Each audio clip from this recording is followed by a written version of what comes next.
The Amazons are an all-female society living on the mystical Paradise Island, a hidden place shielded from the outside world by powerful magic. While this sounds like an idyllic and peaceful existence, there is a fundamental issue with an all-female society. Without men, they cannot reproduce, which means their society is inevitably doomed to decline. In some versions of their lore, the Amazons are depicted as ageless beings, which means they don't necessarily need to reproduce. However, in other interpretations, the Amazons do age, and therefore, they need men to create more Amazons. But here's the tricky part: men are not allowed to set foot on Paradise Island. So, how do they manage this? The solution they came up with is rather dark and brutal. The Amazons venture out to sea and seek out ships with men on board. Once they find a ship, they board it and offer themselves to the men. Supposedly, most of these men are willing, which, given the circumstances, a ship full of beautiful women, might not be surprising. But there's a sinister side to this practice: the Amazons also force themselves on those who are not willing.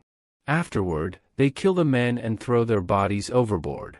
The irony here is thick: the Amazons often condemn the brutality of a man's world, yet their actions are equally, if not more, barbaric. They preach about uniting people, lessening rage, and overcoming with compassion and love, yet their actions tell a different story.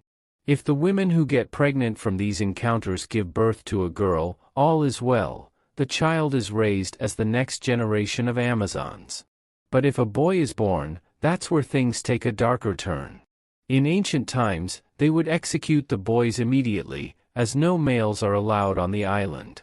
However, as time passed, they began selling the boys as slaves, often to the god Hephaestus, who claims to buy them to save their lives, though he still keeps them as slaves, which raises questions about his true intentions. This is how the Amazons maintain their population, through acts of rape, murder, and child slavery. In the other version, the Amazons and the Gargareans had a unique and somewhat controversial arrangement when it came to ensuring the continuation of their respective societies. The Amazons, known for their all-female warrior society on Paradise Island, and the Gargareans, a tribe of powerful men who lived in the rugged mountains, had long recognized the need to work together for survival. Every few years, when the time was right, a special event took place, one that was steeped in tradition, necessity, and an understanding that neither society could survive without the other. The Amazons would sail to the shores near the Gargarean territory, where a meeting would be arranged between the two groups. It was not a romantic union but rather a pragmatic exchange, driven by the need to maintain their populations. The Amazons, unable to bear children without the involvement of men, would seek out the Gargarean men, who were equally in need of women to produce heirs. The arrangement was simple yet stark: the Amazons would take with them any daughters born from these unions back to Paradise Island to be raised as future warriors. Meanwhile, any sons born from these unions would be given to the Gargareans, where they would be trained as strong and capable men, destined to continue the lineage of their tribe. The mating rituals were direct and devoid of any romantic entanglements. The Amazons, proud and stoic, would choose their partners from among the Gargarean men. The men, knowing the importance of these unions for the survival of both societies, participated willingly, though they understood that this was a duty rather than a bond of love. Once the Amazons had given birth, they would return to the Gargarean territory to make the exchange. Female children, who would grow up to become the next generation of Amazons, were cherished and taken back to Paradise Island.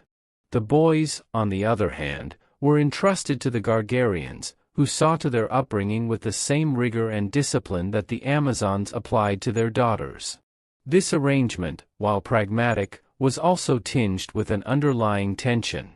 The Amazons, fiercely independent and wary of male influence, were always careful to ensure that the boys would not be raised among their ranks. Meanwhile, the Gargareans, who valued strength and resilience, were keen to ensure that their sons would grow up to be as formidable as their mothers.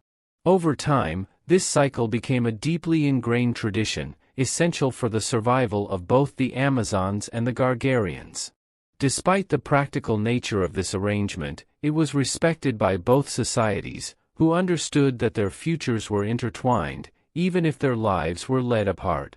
The Amazons continued to thrive as a society of powerful women, while the Gargareans maintained their strong, male-dominated tribe, each ensuring that their legacy would endure through the generations. The story of the Amazons and their interactions with men presents a complex and often troubling narrative. On the surface, the Amazons are a symbol of strength, independence, and female empowerment. They live on a secluded island, shielded from the outside world, where they have created a society that values their unique ideals. However, their methods of maintaining this society reveal a darker side, one that is difficult to reconcile with their proclaimed values. The practice of forcefully taking what they need from men, only to discard them afterward, starkly contrasts with their disdain for the so-called barbarism of man's world. It's a glaring hypocrisy that challenges the notion of the Amazons as morally superior. The way they handle male offspring, either executing them or selling them into slavery, further complicates the image of the Amazons as a just and noble society. While their actions can be seen as a means of survival, they also reflect a deep-seated prejudice and a refusal to engage with the broader world in a meaningful way. Hephaestus's role in this story adds another layer of complexity. By buying the boys, he claims to save their lives, but keeping them as slaves brings into question his true intentions. It's a grim reminder that even the gods, who are often seen as paragons of virtue, can have their own ulterior motives. These stories push us to reflect on the consequences of isolation and the dangers of clinging to outdated ideologies. They serve as a reminder that strength and survival should not come at the expense of others, and that true progress lies in compassion, equality, and an openness to change. As we consider the Amazons' way of life, it's essential to question whether their actions truly align with the values they claim to uphold. Are they protecting their society, or are they perpetuating cycles of violence and prejudice? These are the kinds of questions that challenge us to think critically about the stories we tell and the lessons we take from them. What are your thoughts on this? Do the Amazons' methods hold any justification, or do they need to evolve? Let me know in the comments, and don't forget to like and subscribe for more insightful discussions. You can also watch the full collaboration of Justice League and Avengers to fight a villain, and you can also watch when Deadpool kills all the Marvel Universe. Please be sure to like and subscribe for more.